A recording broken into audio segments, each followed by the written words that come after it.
El Señor le bendiga a todos ustedes en esta hermosa noche, amado.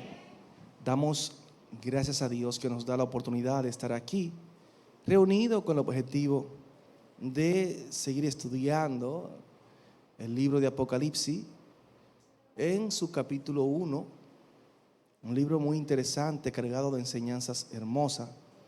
Y yo sé que nuestras vidas en esta hermosa noche van a seguir siendo edificadas de manera muy especial. Damos la bienvenida a los hermanos, amigos que están en esta noche compartiendo con nosotros, esperando que este maravilloso culto sea de mucha bendición y edificación para sus vidas. Nos vamos al capítulo 1 del libro de Apocalipsis y vamos a dar continuidad. Apocalipsis 1:12, ahí terminamos ese punto. Y dice el 13, y en medio de los 7 candeleros, a uno semejante al Hijo del Hombre, vestido de una ropa que llegaba hasta los pies y ceñido por el pecho con un cinto de oro.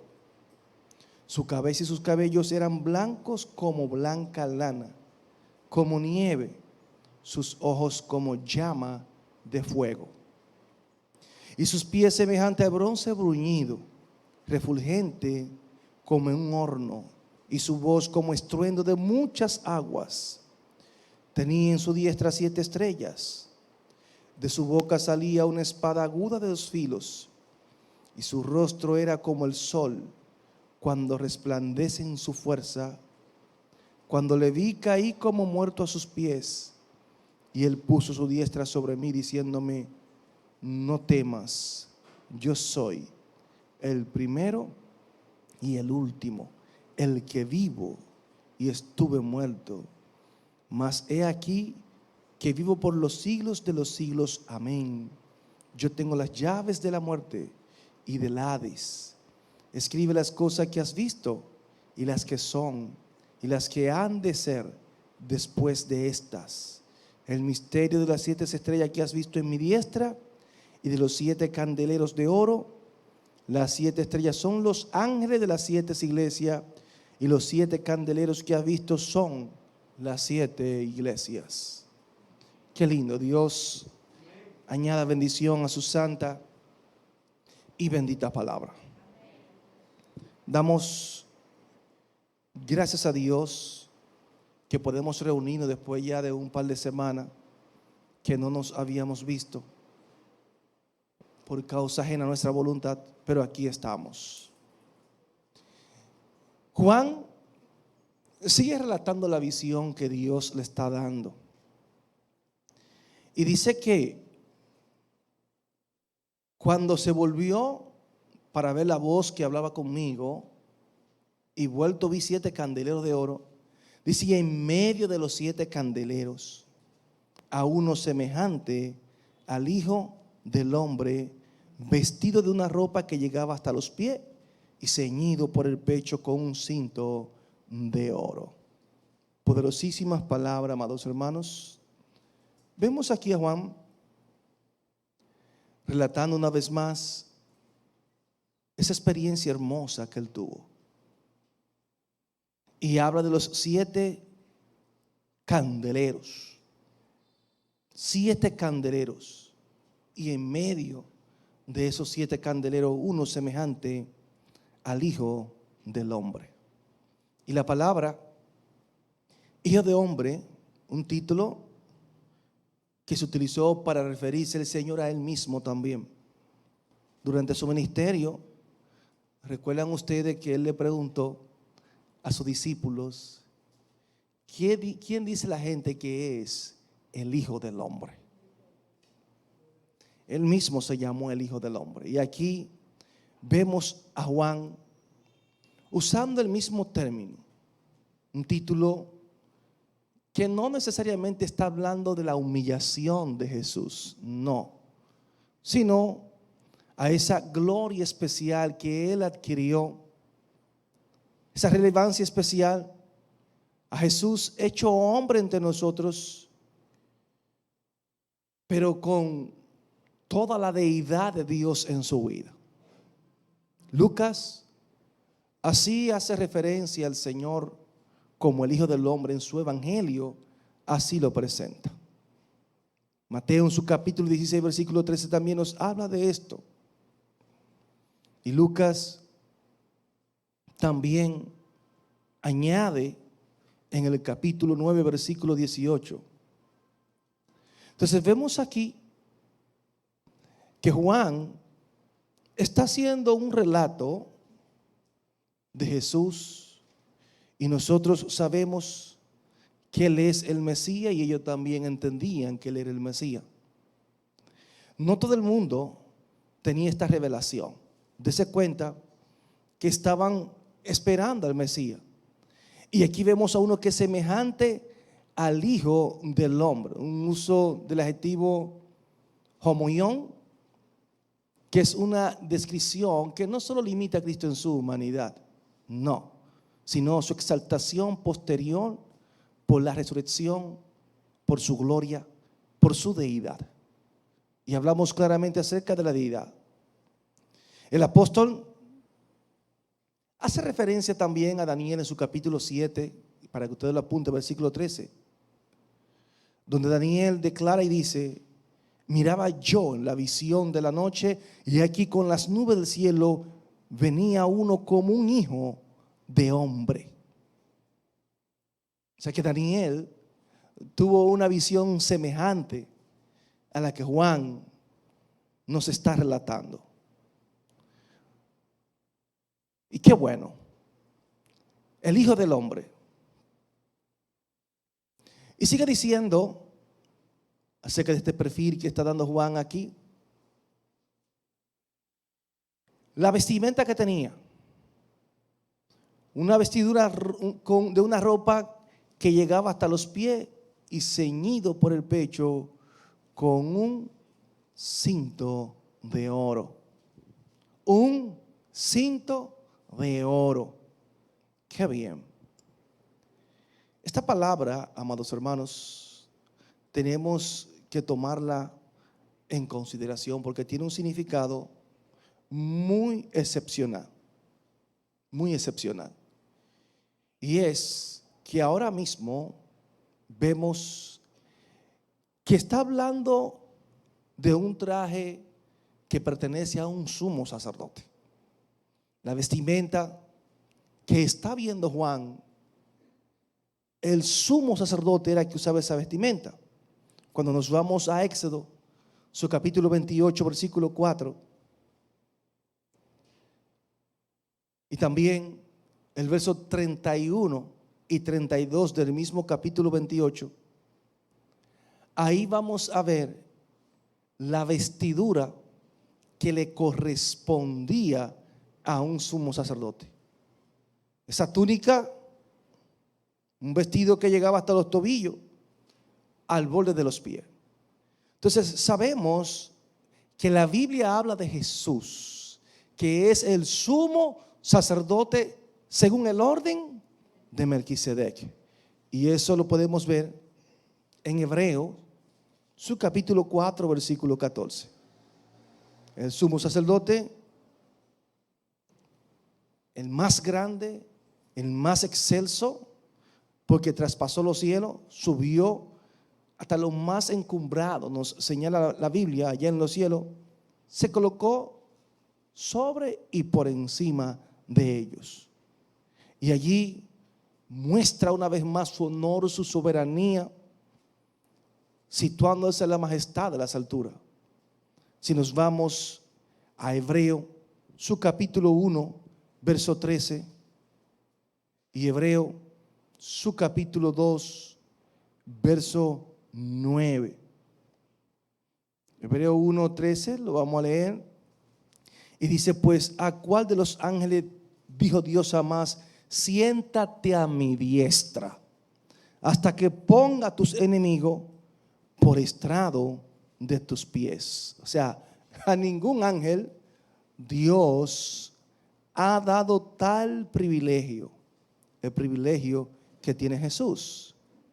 Y sigue diciendo ahí el capítulo 2, verso 9: Pero vemos a aquel que fue hecho un poco menor que los ángeles, a Jesús, coronado de gloria y de honra a causa del padecimiento de la muerte, para que por la gracia de Dios gustase la muerte por todos.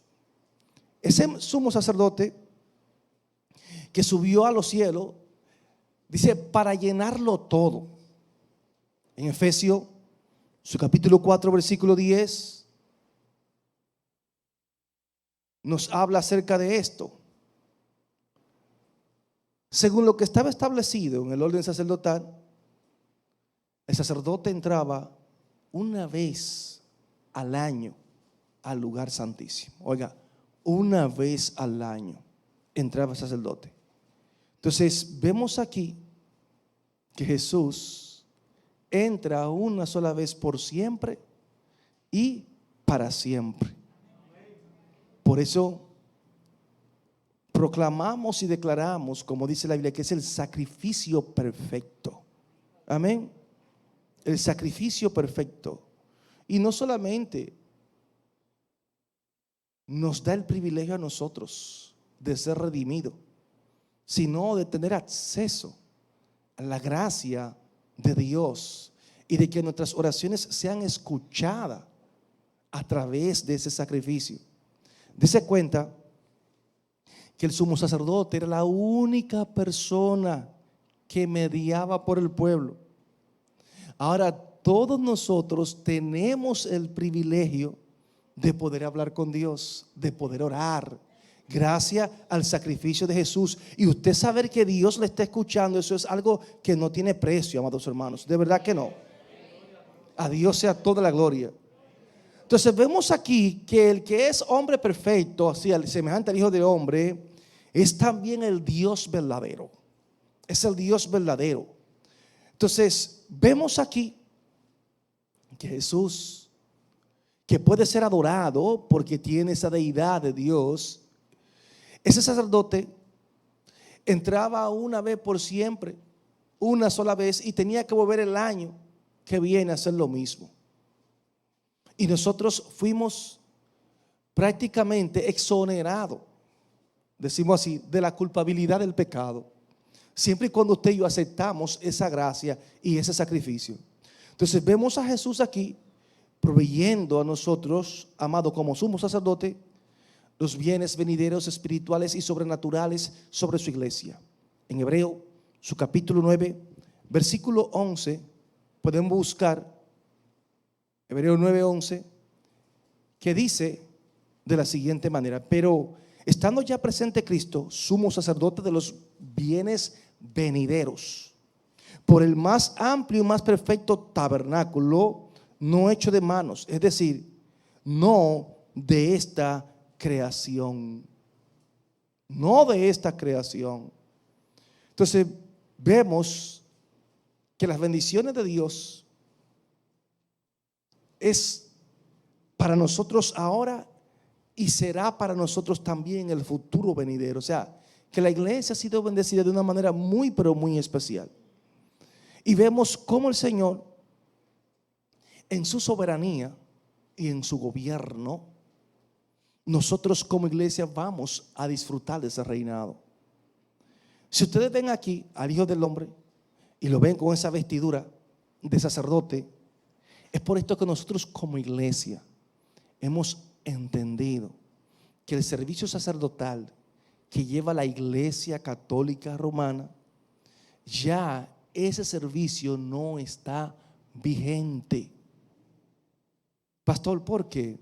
Porque ya Jesús entró una vez por siempre y para siempre para redimir los pecados de la humanidad, los pecados actuales, los pecados del futuro.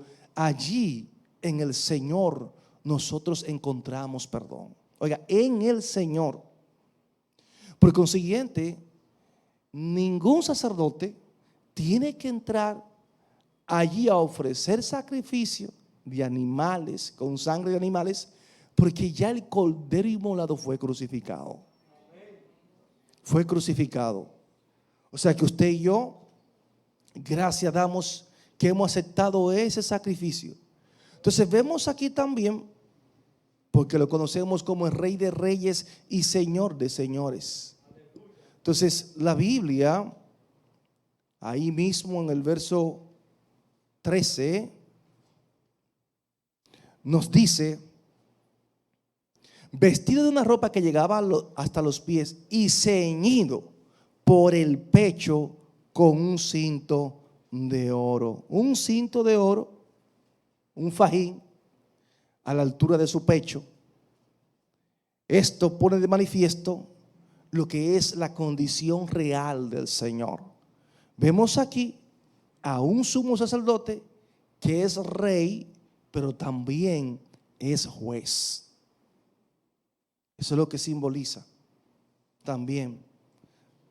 Sumo sacerdote, pero un juez. Y que va a juzgar con justicia, como nos dice la Biblia. O sea, nadie ha recibido la capacidad judicial que tiene Jesús.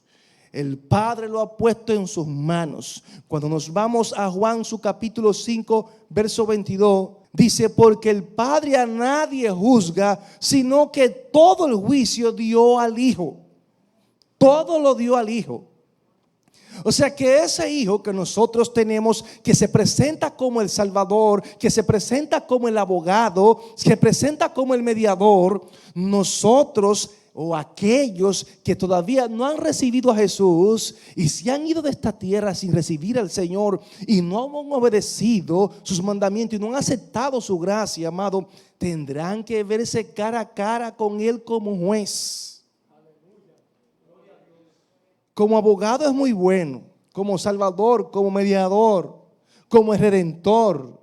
Eso es maravilloso.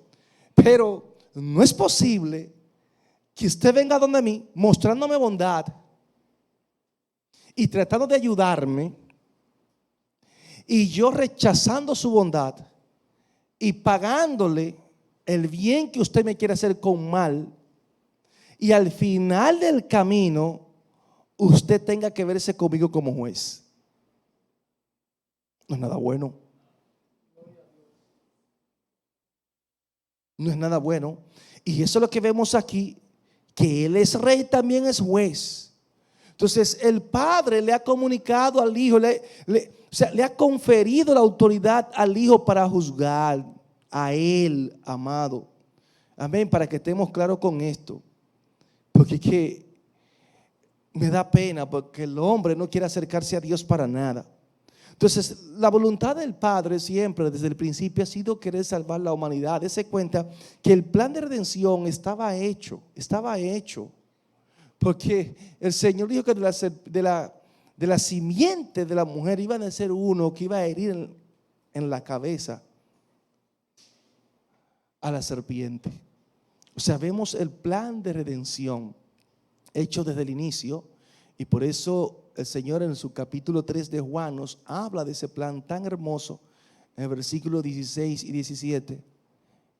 Claramente dice: porque de tal manera amó Dios al mundo, que ha dado a su Hijo unigénito, para que todo aquel que en Él cree no se pierda, sino que tenga vida eterna. Porque no envió Dios su Hijo al mundo para condenar al mundo, sino para que el mundo sea salvo por Él. Sabemos allí cuán grande es la misericordia de Dios, cuán grande es el amor de Dios.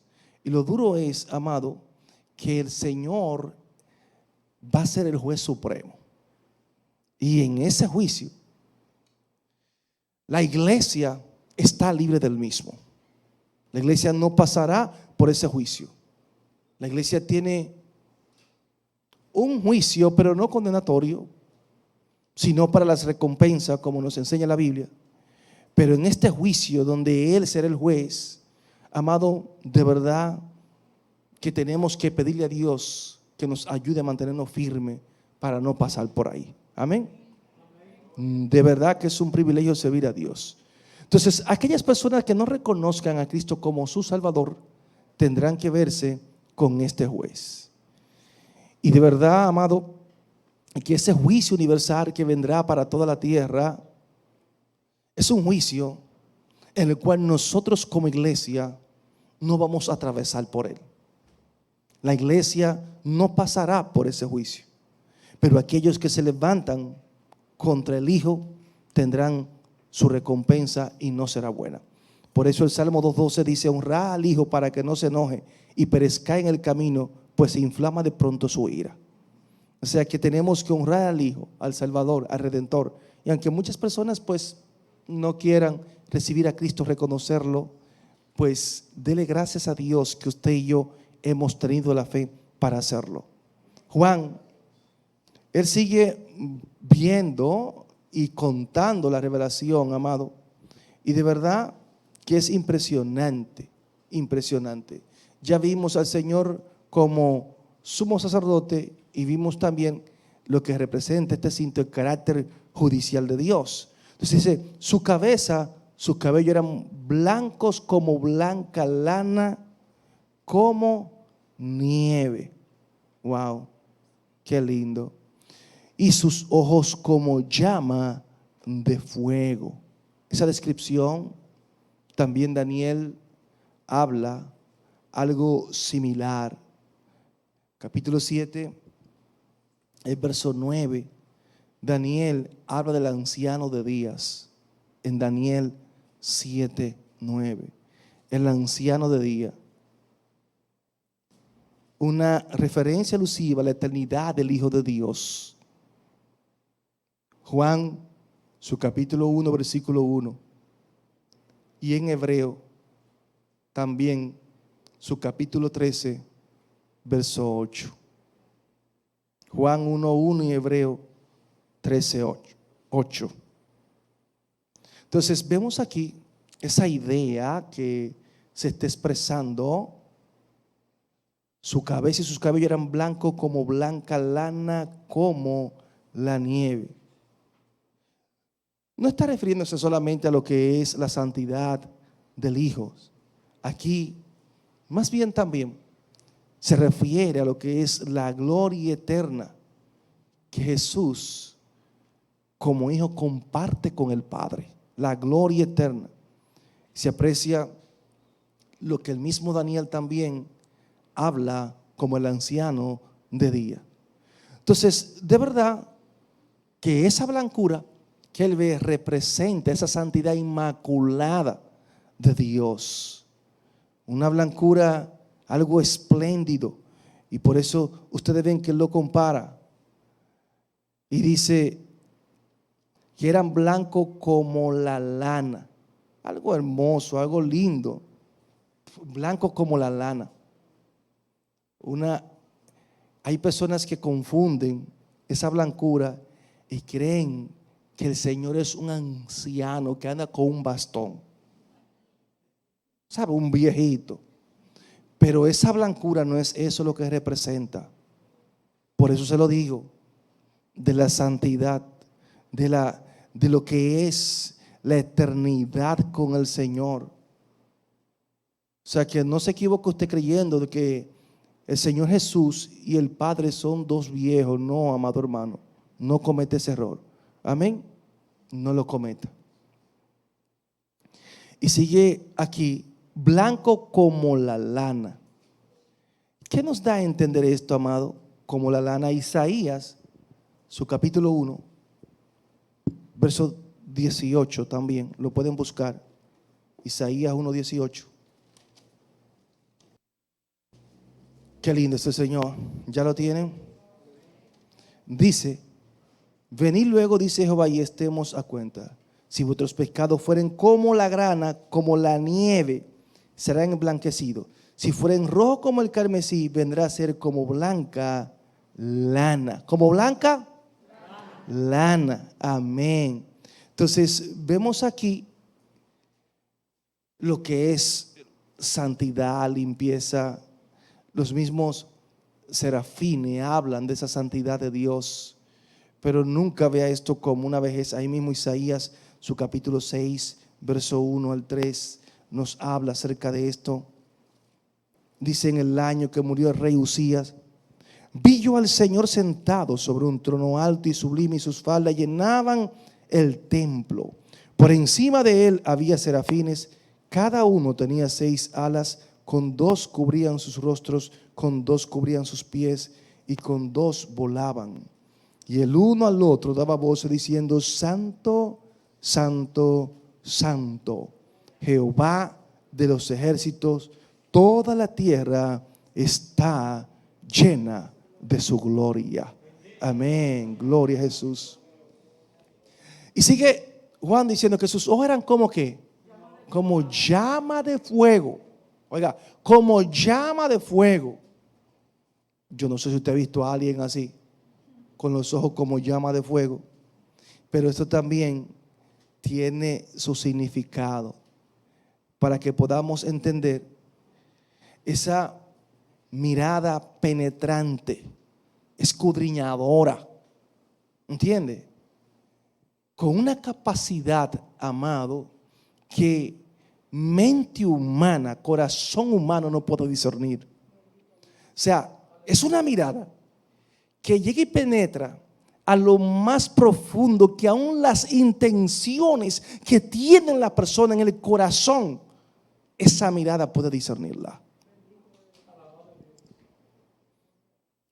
Sus ojos como llama de fuego. Wow, Señor. Entonces aquí es que yo digo: Señor, si tú tienes una mirada tan penetrante, tan profunda, ¿cómo podrá el hombre ocultarse de ti? ¿Cómo podrá el hombre tratar de engañarte? ¿Cómo podrá el hombre mentirte? Si con esa mirada quedamos desnudos ante su presencia. Y no solamente en lo exterior de ropa, sino desnudo de adentro hacia afuera. Por eso es que hay que caminar derecho con el Señor, amado. Amén. O sea, que no solamente va a ver el pecado que hay, sino las intenciones, cuáles son los motivos. Porque algunas veces hay que ver el motivo, amado hermano. Hay que ver el motivo. Por eso Pablo, en 1 Corintios, su capítulo 4, verso 5, dice Pablo: así que no juzguéis nada antes de tiempo, hasta que venga el Señor, el cual aclarará también lo oculto de las tinieblas y manifestará las intenciones de los corazones, y entonces cada uno recibirá su alabanza de Dios. Oiga eso, manifestará las intenciones óigame, de los corazones. Miren,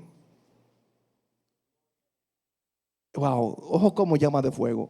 Óigame, yo puedo venir aquí y hacer algo y engañarlo a ustedes, pero dígame usted lo que Pablo está declarando: manifestará las intenciones de los corazones. O sea, que usted puede hacer algo y hacer creer una cosa, sin embargo Dios sabe con qué intención usted lo está haciendo. Dios sabe con la intención que usted lo está haciendo. Entonces vemos aquí que Jesús va a poner de manifiesto lo que son las intenciones ocultas en el interior del corazón de las personas. Y de verdad que el Señor está revelando a Pablo la capacidad que tiene el Señor para juzgar las obras de los hombres. Y diciéndole: mira, no te adelantes a mí, que no me adelante. Deje de estar condenado a los demás o mandado al infierno. Tranquilo, que el Señor sabe. ¿Saben por qué también Pablo dice esto? Porque usted y yo somos seres imperfectos. Usted y yo podemos juzgar a alguien injustamente por lo que vemos, por lo que apreciamos o por lo que pensamos. Amado, todo depende de la tendencia, la intención que hay en mi corazón. Muchas veces, si usted no es de mi agrado, ¿verdad? ¿Qué yo voy a hacer? Voy a buscar lo malo. Si usted es de mi agrado, ¿qué voy a hacer? Voy a tratar de justificarlo, o no voy a ver las faltas que usted tiene. Entonces mi juicio no es justo, por más que yo crea que lo es. No es justo. Ahora, el juicio de Dios es perfecto. Por eso sus ojos son como llama de fuego. Amén. Entonces es bueno ser juzgado por la verdadera justicia divina que viene del Señor. Y esa llama de fuego, amado, es también para consumir las obras injustas de los hombres, quedarán reveladas delante de Dios. Por eso la Biblia en Hebreos su capítulo 12 verso 29 dice: porque nuestro Dios es fuego consumidor. Óigame, fuego consumidor. Yo sé que nosotros presentamos al Señor como el Dios de amor, y eso es real. Oiga, el Dios de amor, no el Dios que tiene amor, el Dios de amor. El amor es la sustancia del ser de Dios. Pero usted no puede pasar por alto que así como Dios es un Dios de amor, también es fuego consumidor. O sea, tenemos que ver estas dos naturalezas del Señor: la del amor y también la de la justicia. Oiga, mi amado, la del juicio, la del castigo, tenemos que verla. Tenemos que presentar a Dios tal y como Él es. Y sigue hablando el verso 15. Y sus pies semejante al bronce bruñido, refulgente como en un horno, y su voz como estruendo de muchas aguas. Su voz como estruendo de muchas aguas. Y el bronce bruñido, así Él ve los pies, semejante al bronce bruñido. Bueno, amado, el bronce bruñido, amén, este material se utilizaba para confeccionar espejos. Cuando se ponía el sol, brillaba de manera deslumbrante. Por eso, la palabra que está utilizando aquí Juan, que significa cobre o latón, es haciendo alusión como a la resina, al incienso. Yo no sé si ustedes han visto una resina. ¿Sabe lo que es resina? Que algunos árboles la botan y se pone como que parece oro, que brilla así. Esa es la palabra que Juan está utilizando, cómo le está viendo los pies, así es que lo está describiendo. Amén. Como esa resina cobriza, un cobre resinoso, bronce bruñido. Ese es el color que le está viendo, como el de las piedras preciosas. Así le está viendo los pies. Entonces vemos aquí esos pies refulgentes, como dice Juan, y esto se da un poquito todavía más profundo. Él habla no solamente de ese bronce bruñido, dice refulgente como en un horno. O sea, refulgente como en un horno. Oh Señor, se está diciendo, usted sabe algo, cuando está rojo vivo, que usted lo mete en la candela y se pone rojo así, y no hay quien le ponga la mano. Eso es lo que Juan está viendo, los pies. Como cuando algo está en el crisol, que se derrite así, y usted lo ve derritiéndose a rojo vivo, cuando derriten el hierro. Pues eso es lo que él está diciendo aquí. Cuando tú pones algo en el horno caliente, a su máxima expresión, entonces esa visión del aspecto glorioso, solamente los pies que él está descifrando aquí. Eso representa de cómo Dios va a ejecutar su juicio. Su juicio, amado. Y ahí vemos lo que es la omnipotencia de Dios. Porque la Biblia habla de que el Señor va a pisar el lagar de la ira en el mundo. Si nos vamos a Apocalipsis 19:15, Apocalipsis, dice: de su boca sale una espada aguda para herir con ella a las naciones, y él las regirá con vara de hierro, y él pisa el lagar del vino del furor y de la ira de Dios. Él, no yo. Amén. Él. Pisa el lagar del vino del furor y de la ira de Dios. Esta palabra, amado,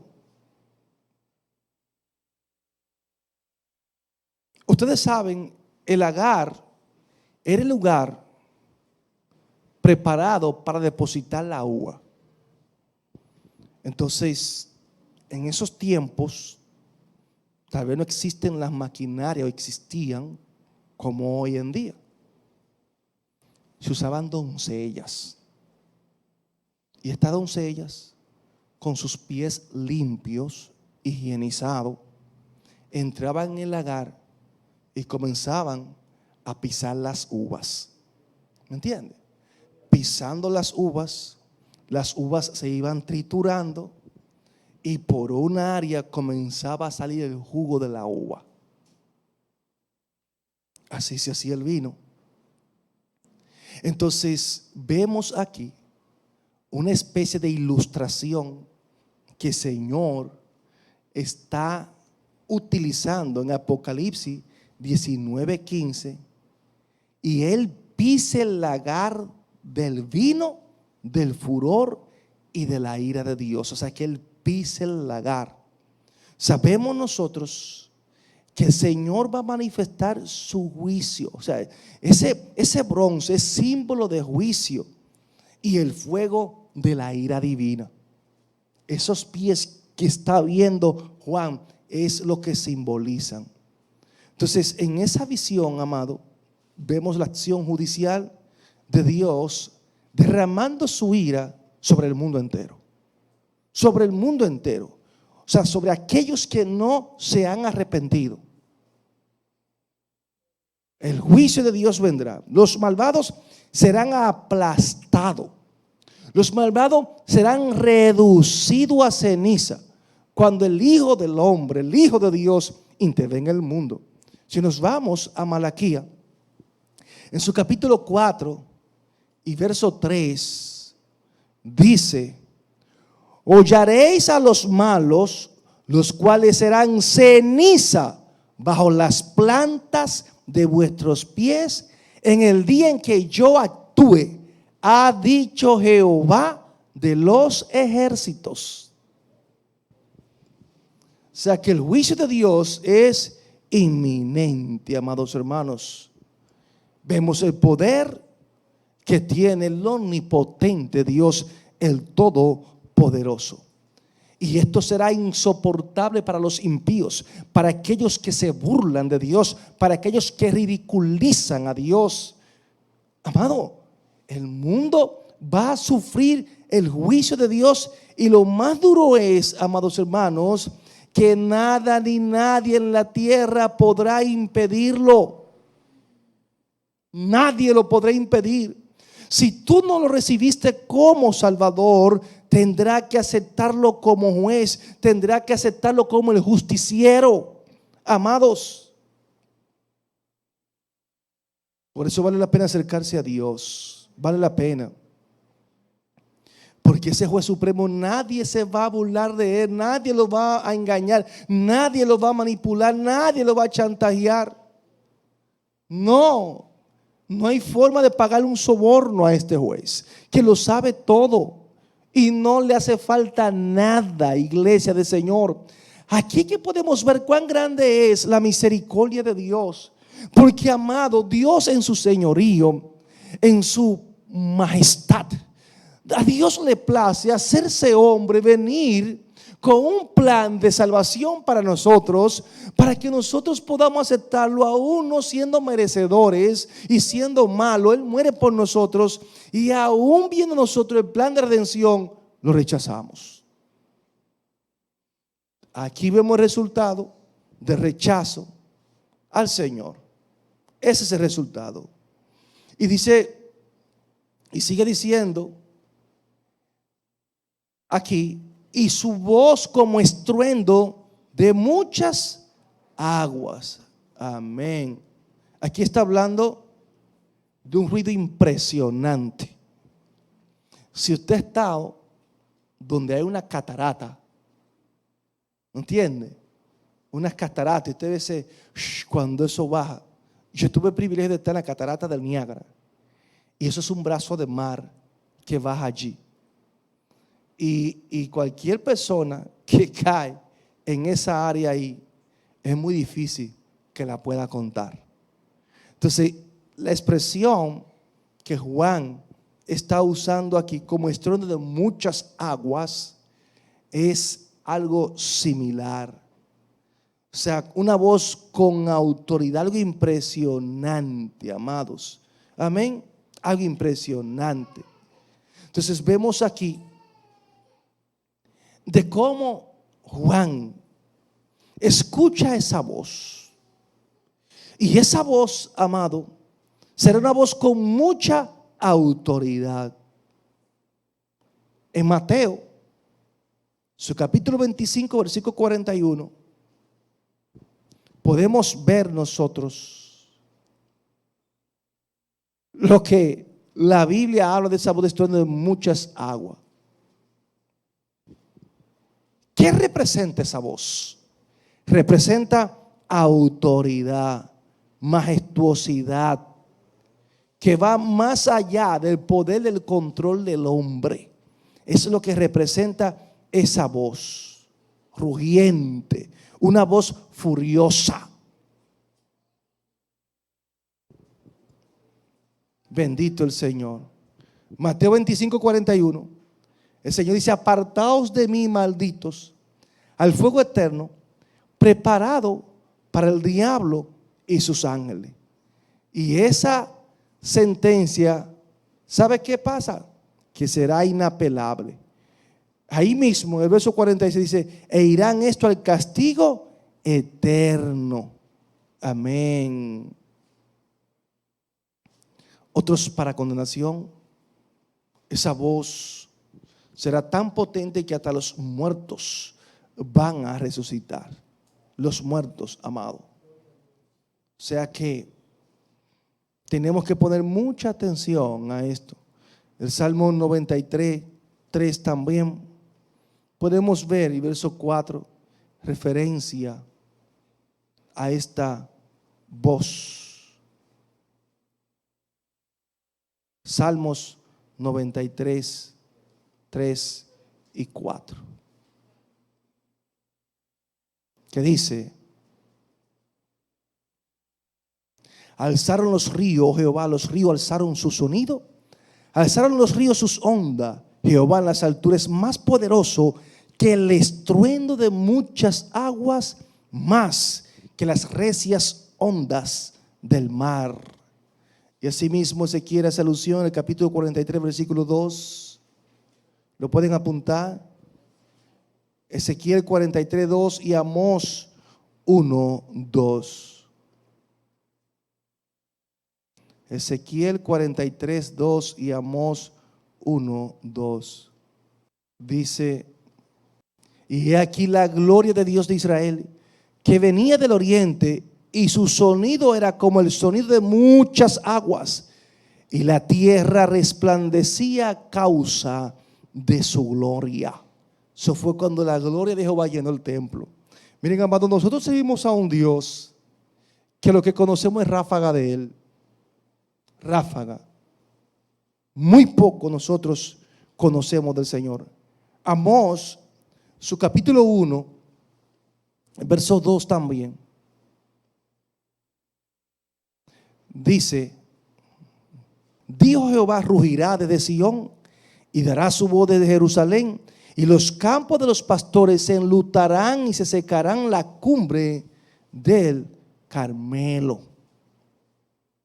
Ahí vemos nosotros la autoridad que tiene el Dios que usted y yo servimos. Por eso Juan está relatando aquí su voz como estruendo de muchas aguas. Ya ustedes saben que eso representa autoridad, eso representa juicio.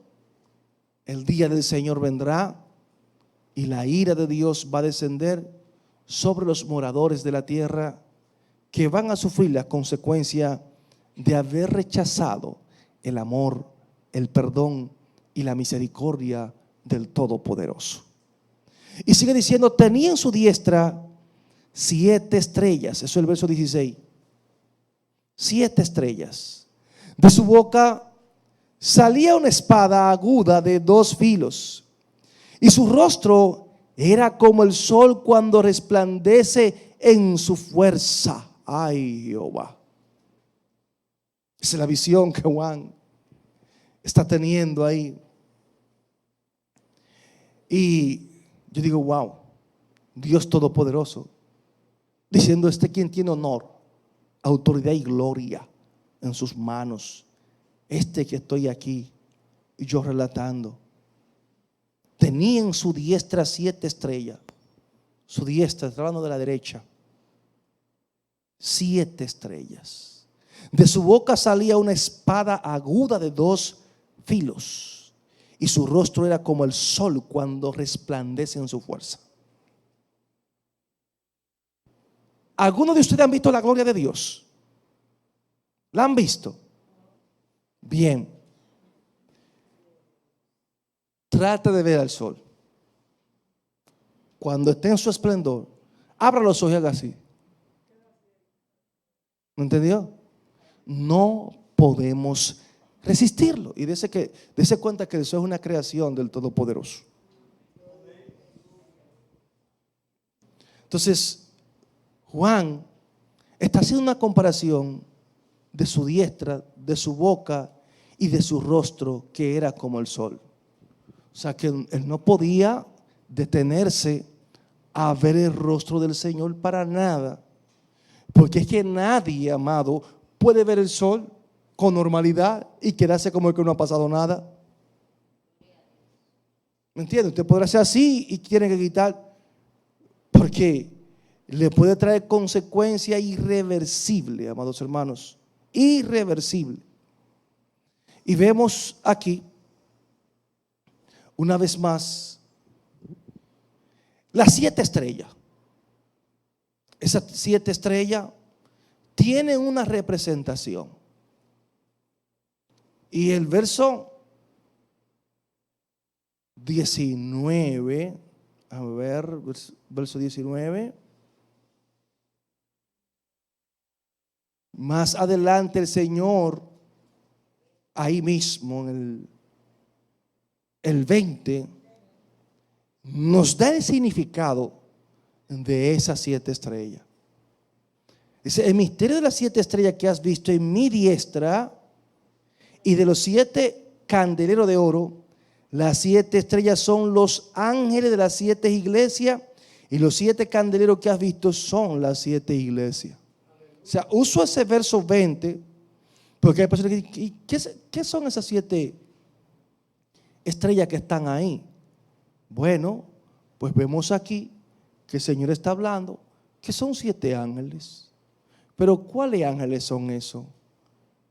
Está hablando de los que están al frente de la iglesia. Y en este caso se interpreta que son los pastores. Y habla de las 7 iglesias también. Los 7 candeleros que has visto son las 7 iglesias de las cuales le está enviando la carta. Los 7 candeleros. O sea que vemos aquí, amados hermanos, al Señor. Tenía en su diestra 7 estrellas. Eso tenía. Las 7 estrellas representan 7 ángeles en su diestra, que tiene posesión, que tiene control. ¿Me entiende? De esas 7 personas. O sea, Él es que lo cuida, que lo guarda y tiene la autoridad real y el privilegio. Sigue diciendo, y entendemos que son personas sobre las cuales Dios ha puesto autoridad, pero el Señor es quien tiene el control. O sea, aquí estoy yo como pastor, una investidura pastoral, estamos en el pueblo, ustedes me ven como un líder, como un hermano, como un cabeza aquí, como que alguien que dirige, pero sobre un alto hay uno más alto, y ese es el Señor. O sea, la iglesia no es de los pastores. O la iglesia no es para que yo quiera hacer lo que a mí me da la gana. No, para nada. Porque están a su diestra, a su derecha, donde Él es quien tiene el control. Y eso hay que tenerlo bien claro. De su boca sale una espada aguda de 2 filos. Esa espada, y es una espada, amado, que tiene casi el tamaño de la estatura de un hombre. No es una espada pequeña, una espada larguísima. 2 filos. Hablando de su eficacia.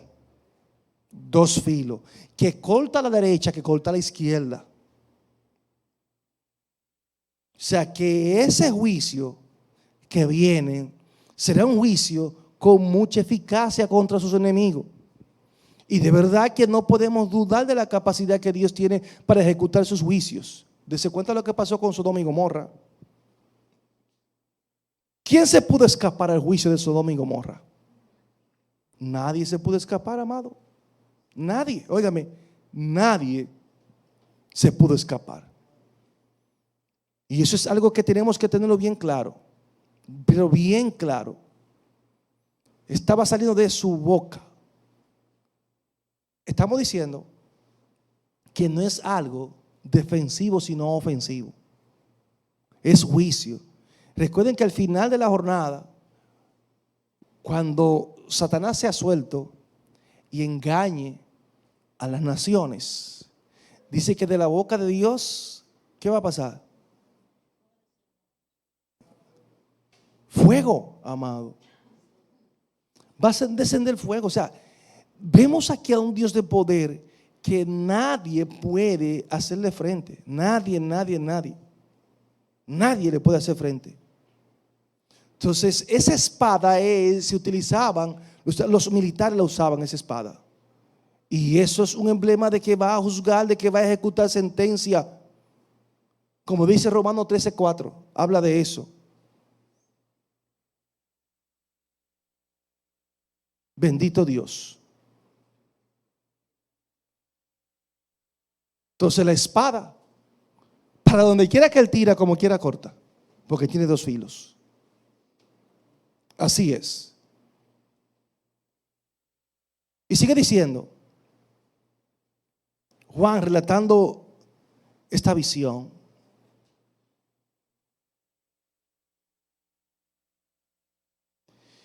Y su rostro era como el sol cuando resplandece en su fuerza, como el sol, ay Dios, del cielo, cuando resplandece con su fuerza.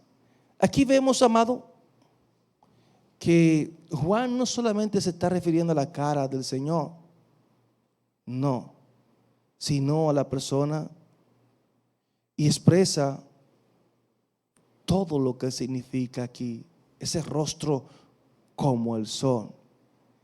Juan lo que quiere darnos a entender que el aspecto del Señor en su esplendor es glorioso, luminoso, resplandeciente, brillante, es lo que nos quiere decir. Semejante a lo que se produce cuando usted ve el sol, ese sol de verano, a las 12 del mediodía, que pica mucho.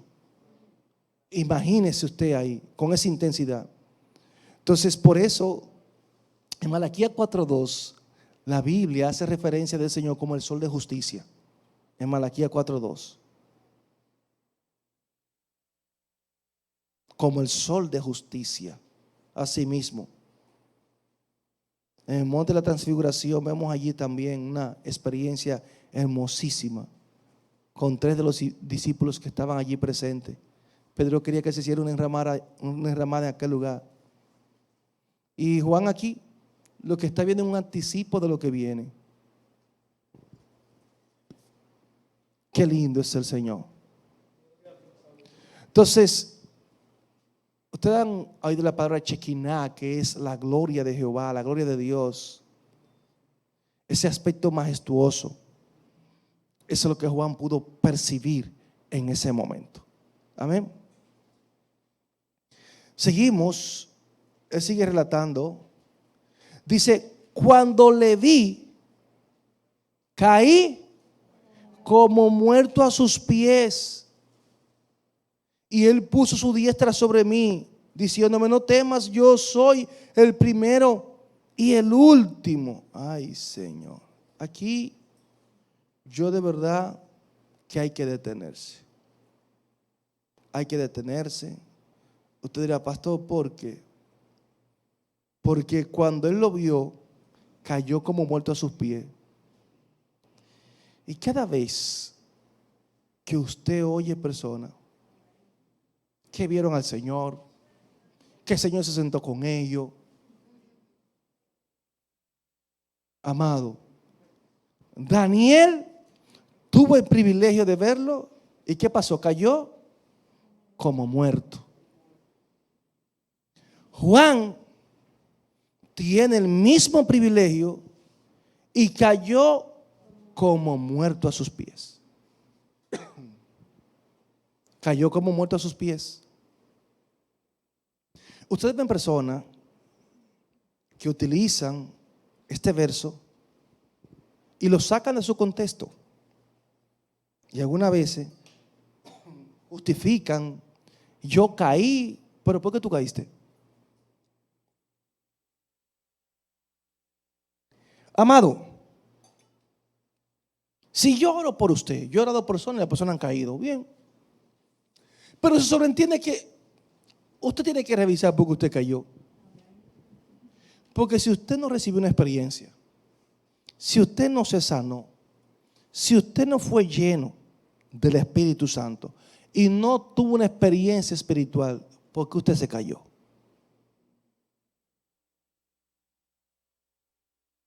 Explíqueme lo que no lo entiendo. Si hay gente que le gusta decir: ven para acá, pero a ellos no les interesa el por qué y qué está sucediendo ahí. Es para que la gente vea. Entonces, yo quiero decirle a ustedes, amado, que la hipnosis, hay personas que te montan un espectáculo hipnotizando personas y quedan con hacerle así. Y algunas veces esta clase de espectáculo y show nos gusta también en la iglesia. Y decimos: ahí sí hay poder de Dios. Y algunas veces no hay nada. Es que nos gusta presumir. Yo digo, hay personas que están en que medio debilitadas y yo le pongo la mano atrás para agarrarlo, para que no se me caigan. Cuidado si te caes. Porque si tú vas a caer, porque tú vas a caer. Es porque tú no resististe, porque un poder más grande vino a tu vida y es una experiencia que tú tienes que contarla. Amado, yo tengo, ahora en mayo voy a cumplir 31 años sirviendo al Señor. Yo nunca en la vida he caído. Porque yo que para yo caer tiene que haber una fuerza demasiado grande, amado, para yo caerme de mis pies. Entonces eso quiere moverme con una normalidad que la gente dice: no. Si te caes para tú sanarte o algo, tiene que hacer Dios contigo. No que tú vas a caer por caer, amado. Es que no. Ay, pastor, no me gusta lo que usted está diciendo. Amado, es que Juan está cayendo como muerto porque está viendo la gloria de Dios.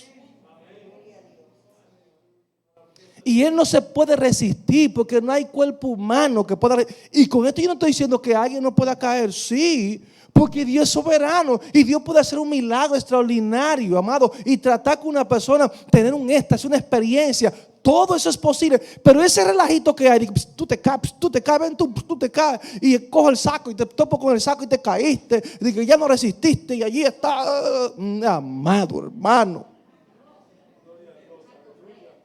Una correa que un zapato.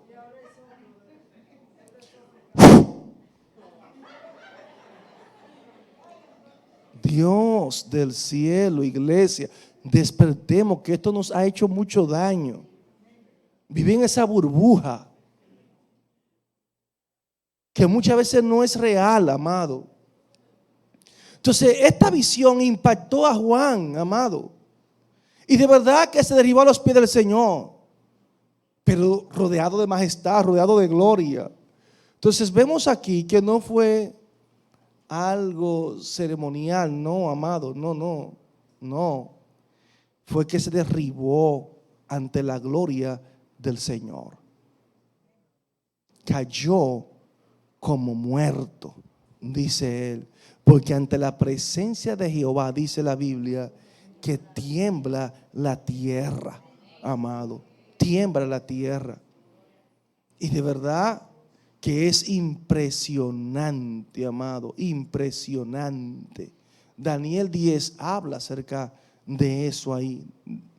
Amén. Entonces vemos aquí que es una persona que está consciente de lo que está pasando allí, Juan. Dice, y él puso su diestra sobre mí diciéndome, no temas, no temas, no temas. Y me detengo aquí y abro un paréntesis con el punto anterior. Hay personas que dicen que Dios va y lo visita, que se sienta con ellos a hablar. Amado, póngale un signo de interrogación a eso. ¿Oyó? Póngaselo. No es que yo sea escéptico, yo creo en el Señor, que Dios habla, que Dios trata con el hombre. Pero amado, hay muchas experiencias que están dañando y calcomiendo la mentalidad de la iglesia. Él puso su diestra sobre mí diciéndome, no temas, no temas.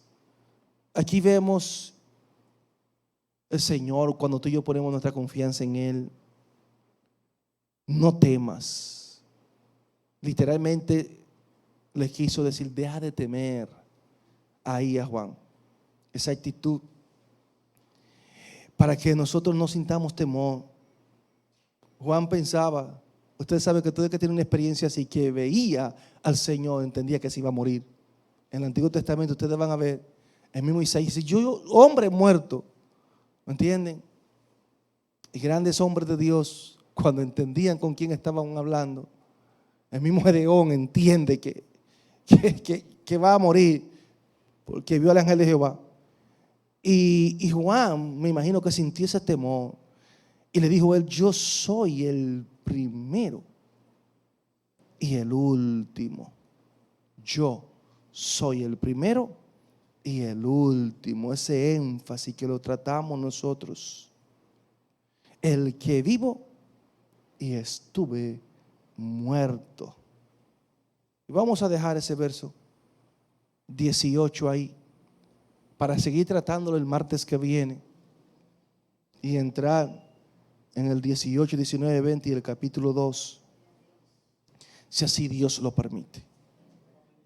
Damos gracias a Dios que en esta hermosa hora nos ha permitido desarrollar estos versos bíblicos, tratando de hacer exégesis lo más apegado a la palabra del Señor. El Señor le bendiga a todos.